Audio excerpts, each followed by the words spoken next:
이제는 비트라는 프로그램 자체를 여러분이 직접 활용을 하시면서 입력을 하시면서 이 프로그램 자체에 대한 기능들을 익히는 시간을 갖도록 하겠습니다. 마찬가지로 그렇게 오랜 시간을 걸리지 않을 거지만 한번 따라 하시면서 직접 하시는 게 나을 것 같습니다. 말씀드렸듯이 지금 현재 그 건물 모양의 탭이 버튼이 클릭되어 있는지 확인하시고 이 화면에 진입되어 있는지 한번 확인해 보시고요. 여기서 제일 위쪽에는 여기에는 그 집원 주소를 입력하게 되어 있고 밑에 부분에는 도로명 주소를 입력하게 되어 있습니다. 도로명 주소에다가 우리가 한번 입력을 해보죠.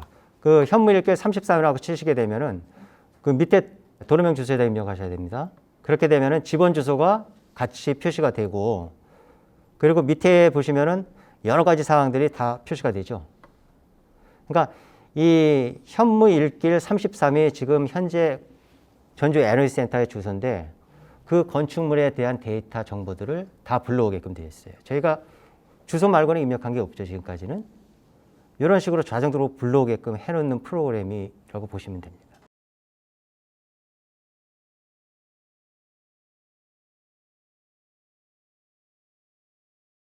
건축물이 허가가 되고 나야지 그 다음에 착공을 할 수가 있고 건축물 착공이라는 건축물 공사를 시작한다는 뜻이거든요. 착공이 되고 나야지 준공이 되고 사용 승인을 받을 수 있기 때문에 각각 제일 빠른 거는 항상 허가일이에요. 근데 문제는 허가일이 없을 수도 있다는 게 문제인 거죠. 그럴 때는 착공일을 참고하고 착공일도 없을 때는 사용 승인일을 참조하게끔. 그러면은 각각 지금은 이거 허가일이 제일 빠르기 때문에 허가일을 기준으로 봤을 때 열과일 기준 이 건축물은 1964년에 지어진 건축물이고 외벽의 열관리 기준이 그 당시에는 1.05였습니다.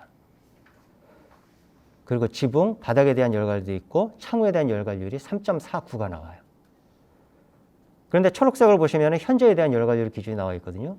0.24, 0.15, 0.22, 1.5. 어떻습니까? 굉장히 그 단열 성능이 굉장히 취약하다는 걸 우리가 확인할 수가 있겠죠. 이렇게 확인을 하면은 우리가 그 건축물을 현장 조사하러 갔을 때 단열 성능을 먼저 확인을 해야 되는 상황이 발생을 할 수 있겠죠. 물론 중간에 리모델링 부분은 반영을 탈 수가 없어요. 그거는 건축물 대장에 나와 있지 않기 때문에. 하지만 이걸 보고서는 우리가 현장 조사를 먼저 짐작을 할 수 있겠죠. 그런 의미에서 이렇게 파악하시면 됩니다.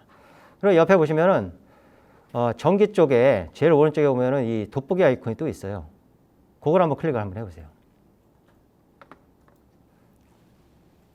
그렇게 되면은 전기 에너지 사용량, 단위 사용량, 평균 상대 습도에 대한 데이터가 언제부터 2018년 1월부터 2020년 12월까지 데이터가 쭉 불러와지게끔 되어 있습니다.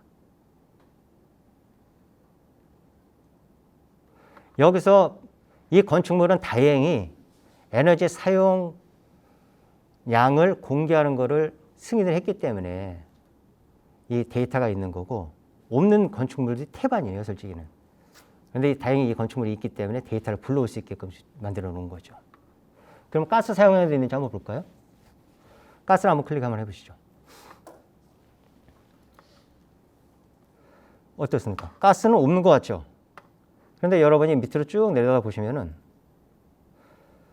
어느 시점 2019년 8월부터는 가스 사료를 사용을 하고 있어요. 그러면은 가스를 그 전에는 가스를 사용을 안 했는데 2019년 8월부터는 가스를 사용하고 있기 때문에 사용 안 한 부분을 우리가 제외시켜야겠죠.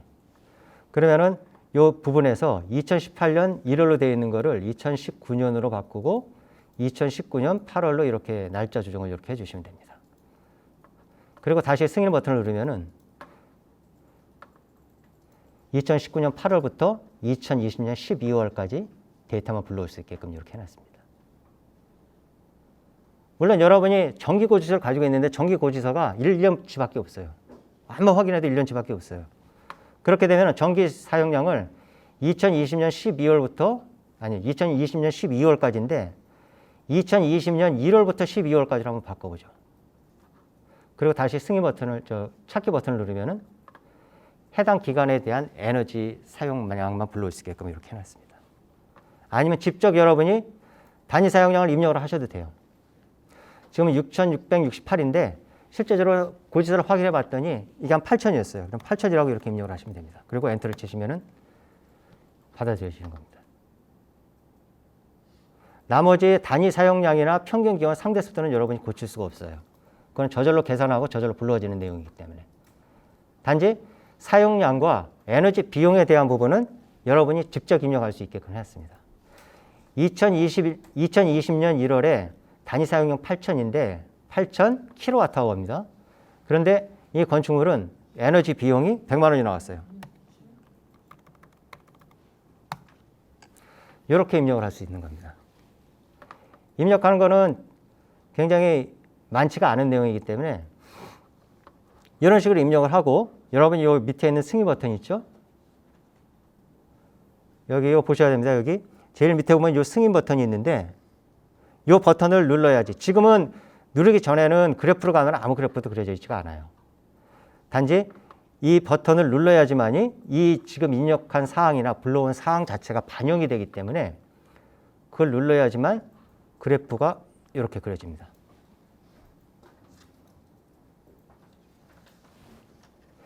근데 이 건축물에 대해서 조사를 해봤더니 가스는 사용을 안 하고 있어요. 가스를 사용 안 한다 그러면은 가스 요 부분 있죠. 지우개 버튼을 누르게 되고 다시 승인 버튼을 눌러야죠.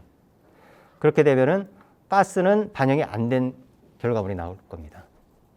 다시 한번 설명드리면은 지금 이렇게 가스가 반영되어 있는데 가스를 빼고 싶으면은 지우개 버튼을 누르고 밑에 요거 한번 더 누르세요. 요 승인 버튼 있죠? 요걸 눌러야지만이 반영이 되는 겁니다. 네. 이해가시죠? 그렇게 되면은 원래 이 건축물은 여러분도 알겠지만 지금 가스를 일부러 사용하고 있었고 가스 사용한 기간이 2019년 8월부터인가요?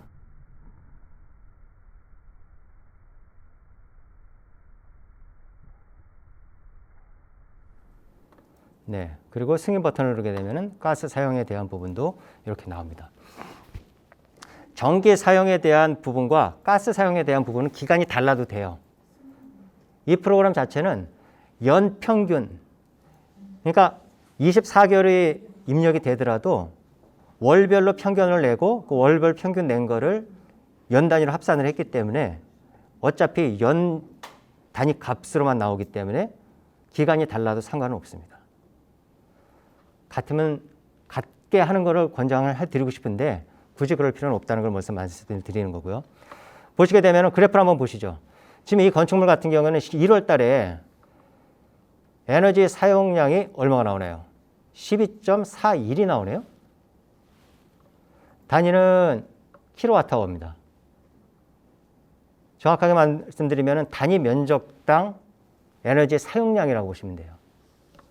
그러면 이 건축물의 전체 에너지 사용량에서 그 사용량 자체를 연면적으로 나눠가지고 1제곱미터당, 1평방미터당 얼만큼의 에너지를 쓰느냐를 보여주고 있는 그래프라고 보시면 됩니다.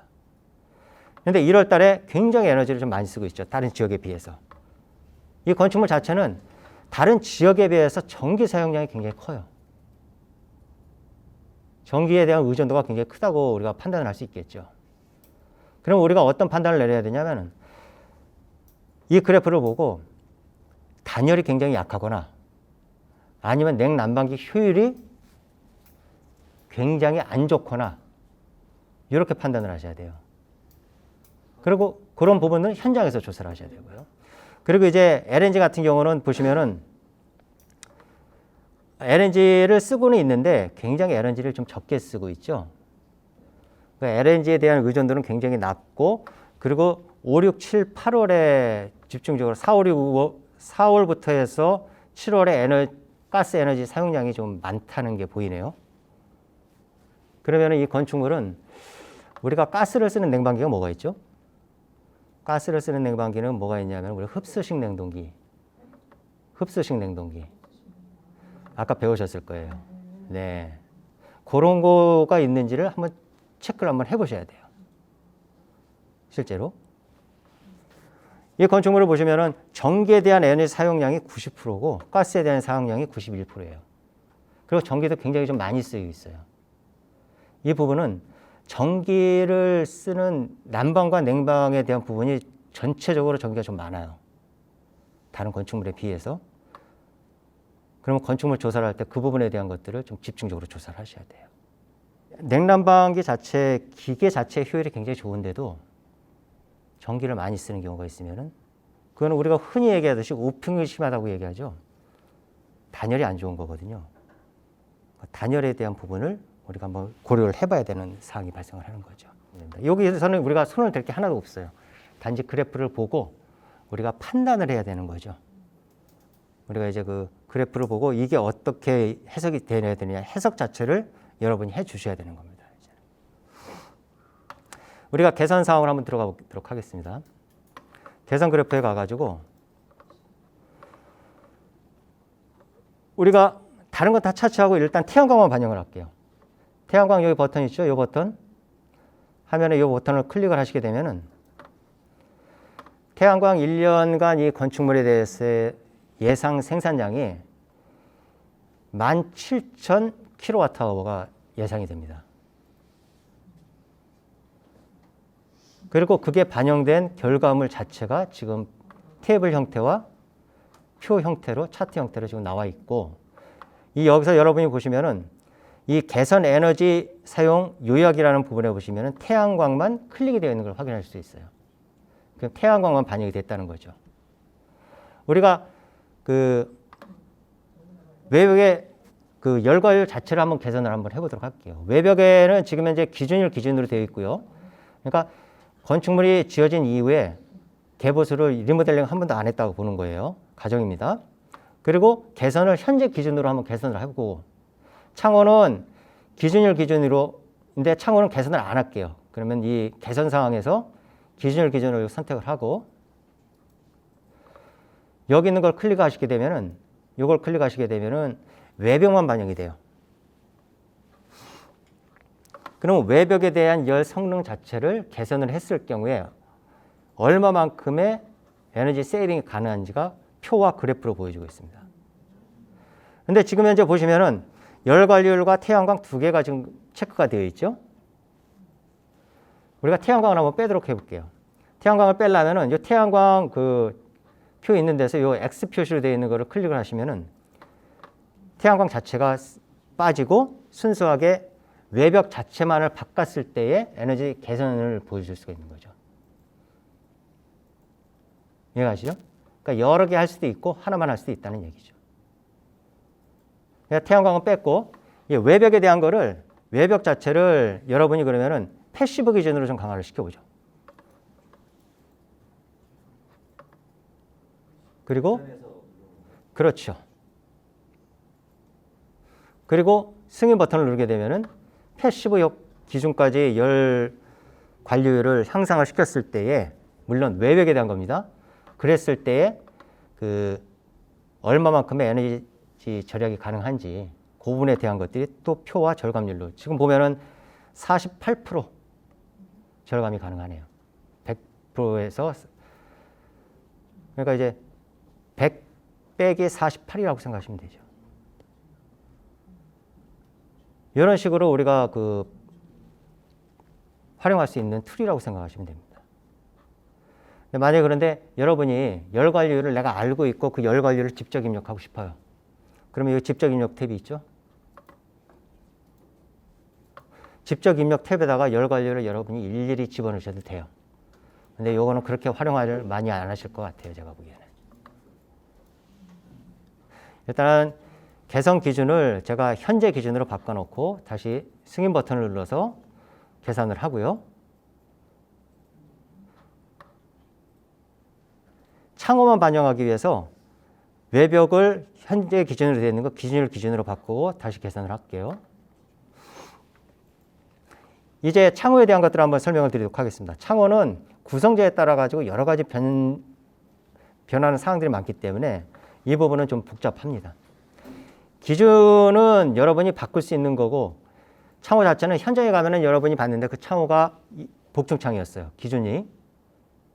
이거는 창호는 기준을 입력하는 게 아닙니다. 현장에서 확인한 내용을 입력하셔야 됩니다. 복층창이었는데 딱 봤더니 우리가 내일 테스트를 가지고 테스트를 해보겠지만 이 창호는 로이가 적용이 안 돼 있습니다. 미적용. 그리고 이 착용은 오래된 창호이기 때문에 아르곤도 적용이 안 돼 있습니다. 창호의 프레임을 보니 금속재예요. 열교 차단제 적용이 안 돼 있습니다. 공기충 두께 얼핏 보니까 12 정도 되는 것 같아요. 내일 측정을 해보겠지만. 그리고 옆에 있는 이 화살표 표시를 누르면은 지금 우리가 입력한 사항이 반영된 열관리율이 표시가 돼요. 열관리율이 바뀌죠? 그렇죠?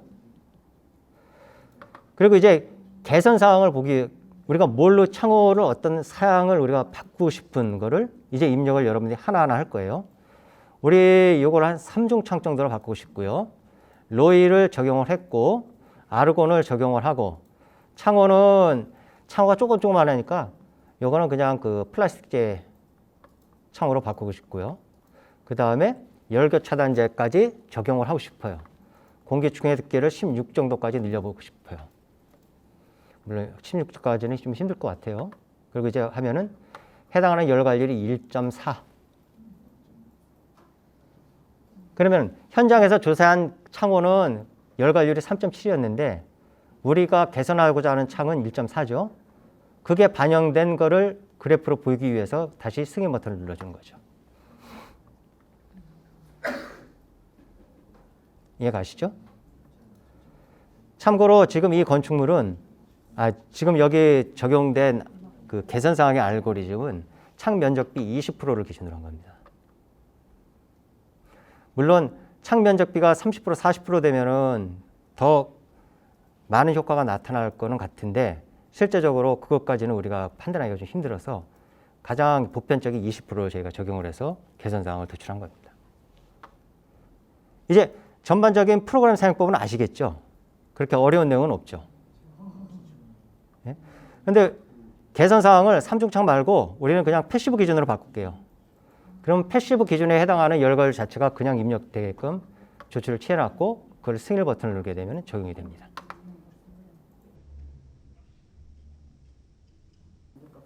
열관리율을 바꾸거나 그러는 부분에 대해서는 여러분이 이제 다 아셨을 테니 열관리율 자체를 승인을 취소를 할게요. 반영을 안 하는 걸로. 그리고 태양광에 대한 부분을 좀 더 심층적으로 설명을 드리도록 하겠습니다. 태양광은 경사각, 우리가 이제 틸트라고 그러는데 지면으로부터 얼마나 기울어져 있느냐 이런 부분들을 우리가 집어넣을 수 있게끔 해놨고 15도 단위로 입력을 할 수 있게끔 해놨습니다. 보통 한 30% 정도, 30도 정도가 가장 적당하다고 보는데 그 정도로 입력을 하고요. 그리고 방위각, 0도가 남쪽이거든요. 그리고 90도가 동쪽이에요. 마이너스 90도가 서쪽이라고 보시면 됩니다. 그건 표시가 안 돼 있을 수 있으니 그건 체크를 한번 해보시고요. 그러면 0도인 남쪽을 바라보게끔 방위를 설정을 하고 그리고 모듈 자체가 지금 18%를 제가 모듈의 효율을 18%로 놨는데 지금 최고로 많이 나오는 게 지금 23%까지도 나오는 걸로 저는 알고 있어요. 근데 최고 효율은 23%로 한번 넣어보도록 하죠. 인버터 효율은 90%가 일반적이니까 인버터 효율은 바꾸지 않는 걸로 하고요. 그리고 승인 버튼을 누르죠. 그러면은 내가 입력한 경사각, 방위각, 모듈 효율, 인버터 효율이 반영이 된 그리고 전주시에 설치했을 경우에 이 건축물에 설치했을 경우 그 태양광 발전량을 계산을 해주고 연간 발전량을 그 발전량이 반영된 에너지 세이빙까지 다 표시를 해주게끔 그렇게 조치를 만들어 놓은 거라고 보시면 됩니다. 태양광은 의외로 좀 쉬운데 이게 좀 굉장히 좀 이 지역의 10년간의 평균 일사량을 계산한 거기 때문에 다른 프로그램에서 계산하는 프로그램보다는 좀 정확하다고 보시면 됩니다. 실제에 가깝다고 생각하시면 돼요. 태양광 이해하셨죠? 그 다음에 이제 난방 시스템에 대한 부분을 한번 넘어가도록 하죠. 우리가 현장에서 조사를 했더니 COP라는 개념을 여러분이 아실지 모르겠는데 제가 좀 이따 설명을 드릴 건데 COP가 효율 자체라고 보시면 돼요. COP가 현장에서 조사했더니 3.0으로 나왔고 이 난방기의 COP를 내가 한 4.0으로 바꾸고 싶어요. 그러면은 기존에 3.0 넣고 개선에 4.0을 넣고 승인 버튼을 누르게 되면은 그 난방 기기의 그 효율이 반영된 그래프가 이렇게 나오게 되는데 여러분이 여기서 주의하실 게 지금 개선 에너지 유학에 보시면은 난방이 체크가 되어 있고 태양광도 체크가 되어 있죠. 그러면은 난방과 태양광 두 가지가 반영된다는 거라고 보시면 돼요. 그러면은 난방 효과만 확인하기 위해서 태양광 쪽에 가서 이 X 버튼을 눌러서 태양광을 지워보도록 하죠. 그러면은 난방 시스템의 개선을 했을 때 성능 개선 효과를 바로 확인할 수 있을 겁니다. 이게 난방과 냉방은 거의 똑같은 시스템으로 COP를 입력하는 거기 때문에 냉방은 난방 입력한 방식을 그대로 따라가시면 됩니다. 난방 효과를 없애기 위해서 X 표시를 해가지고 원래 상태로 초기화시키겠습니다. 조명 밀도라는 게 있는데 이 조명 자체가 사용하는 전력량을 연면적으로 나눈 거예요. 바닥 면적으로 나눈 게 조명 밀도라고 생각하시면 돼요. 그러면 조명 밀도 자체를 여러분이 현장에서 제가 내일 체크를 해드릴 거고 알려드릴 거고 계산을 하셨는데 현장에서 봤더니 조명 밀도가 한 10 정도 나왔습니다. 그런데 조명 밀도의 단위는 10 와트 퍼 제곱미터예요. 그러니까 1평방미터당 몇 와트를 쓰느냐, 이게 조명 밀도라고 생각하시면 됩니다. 그런데 개선을 해가지고 아주 좋은 고효율 조명기를 써서 이걸 한 5 정도로 향상을 시켰다고 보면은, 그리고 승인 버튼을 누르면 그 결과물이 반영이 되는 이런 시스템이라고 보시면 됩니다.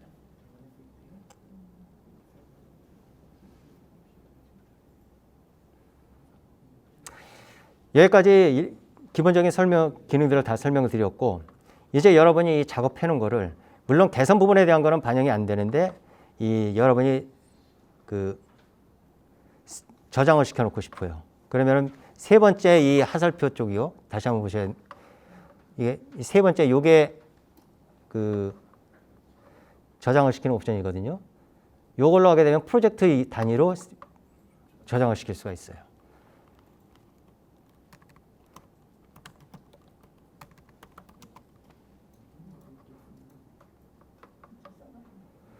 저장을 하고, 내가 새로운 프로젝트를 시작하고 싶으면은 요 제일 위에 있는 초기화 버튼, 새 프로젝트 시작 버튼을 클릭하게 되면은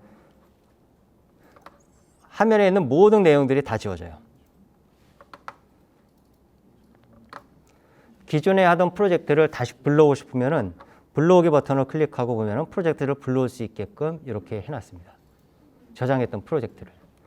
그럼 그 프로젝트를 불러오게 되면은 그 프로젝트가 반영이 된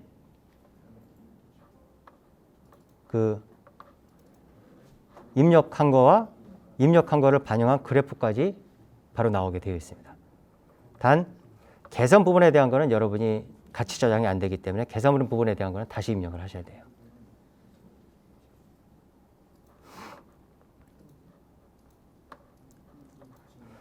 태양광만 반영을 해가지고 우리가 컨설팅을 끝냈습니다. 그러면 그 컨설팅 끝낸 거를 보고서로 만들기 위해서 여러분이 하실 작업은 사진 찍고 요거 일부 캡처하고 해서 한글로 열심히 작업을 하셔야 되는데 그건 힘드시잖아요. 시간도 많이 들고. 밑에서 세 번째 보시게 되면 PDF로라고 이렇게 되어 있는 부분이 있는데 그 부분을 클릭하시면은 그 해당하는 건축물에 대한 PDF를 만들 수 있게끔 되어 있고, 파일 이름을 넣어준 다음에 저장 버튼을 눌러서 저장시키시면은 저장이 됐습니다. 그러면은 이 PDF는 어디에 저장이 되어 있냐면은 기본적으로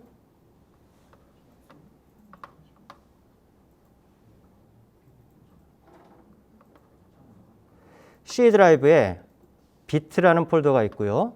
비트라는 폴더에 보면은 아까 저장했던 프로젝트 파일은 프로젝트 폴더 안에 저장이 되어 있고요. 그리고 PDF 파일은 PDF 폴더에 별도로 저장이 되어 있습니다. 그러니까 이제 현무 읽기를 지금 PDF 만든 거를 우리가 불러오게 되면은 내용 자체를 보시면은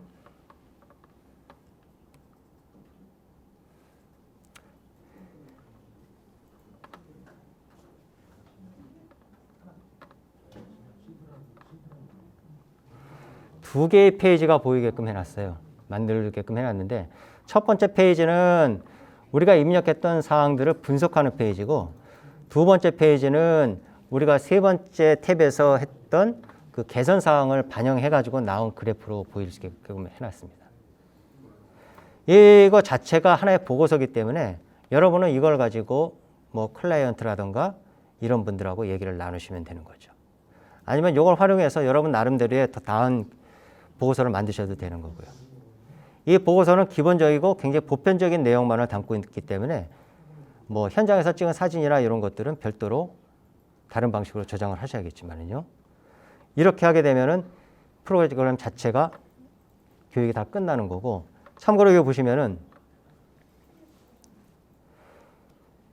여기에 있는 마크는 앞으로는 그 지금 전주시 데이터를 검색을 하게 되면은 전주시 마크와 전주 에너지 센터가 나올 거고요. 향후에 의뢰가 들어오는 지자체가 있을 경우에는 그 지자체의 마크를 넣을 것입니다. 지금 아직까지는 전주시밖에는 의뢰가 없어서. 그리고 제일 못해 보시면은 프로그램의 버전과 저장한 날짜까지 표시가 되어 있어요. 지금까지 프로그램에서 만들 거를 이런 방식으로 PDF까지 만들어서 보고서를 만드는 거, 이것까지 하게 되면은 프로그램 자체에 대한 교육 프로그램은 다 끝나는 걸로 보시면 되고요.